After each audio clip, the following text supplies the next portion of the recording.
Betty and Paul started dating when they were still in high school.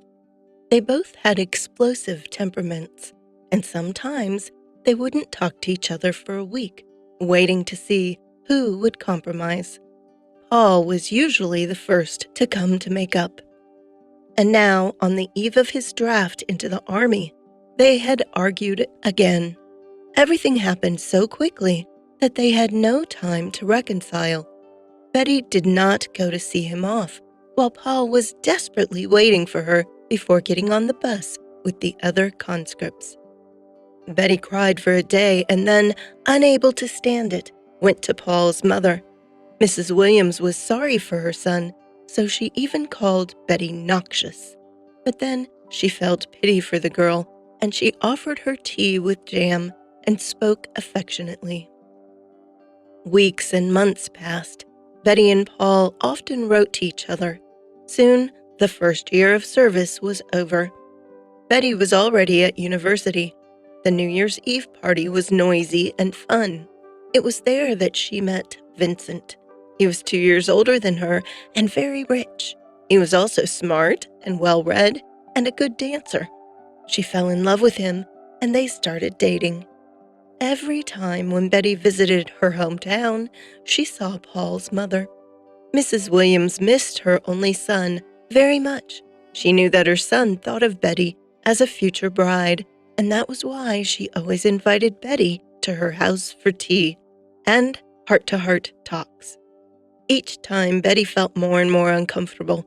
She had already had a serious relationship with Vincent in the city, and she did not know how to write to Paul that everything had changed, and she was no longer waiting for him.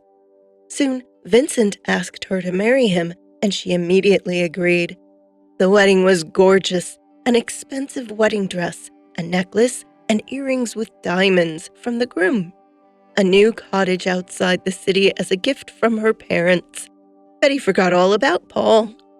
When she arrived in her native city for the first time after the wedding, she was very confused when she saw Mrs. Williams. The woman, with great enthusiasm and joy, shared the news that Paul would return in 2 weeks. Mrs. Williams invited Betty for tea, as usual, but she ran away, citing a rush.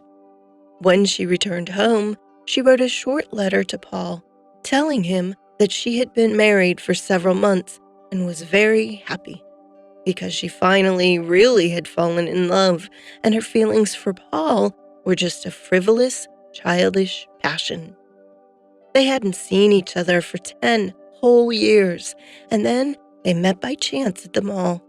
Paul, mature and happy, was walking beside a young, beautiful woman, gently supporting her under his elbow.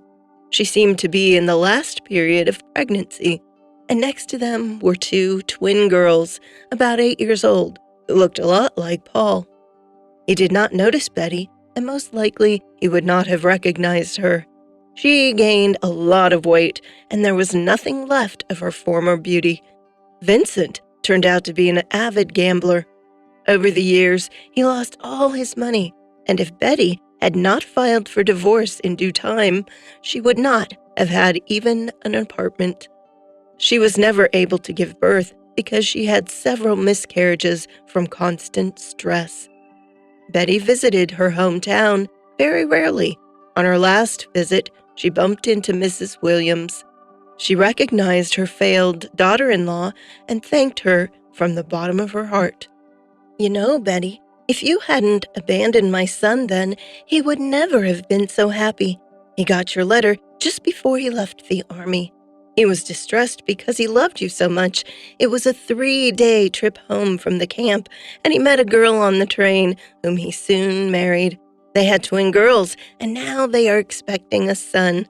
Thank you, dear. I'm not offended at you. Besides, you found your happiness too, since you had left my son. Well, goodbye. The dough must have risen. I'm going to bake pies with jam. My granddaughters will come soon, and they love them very much." Narrated by Deirdre Eby.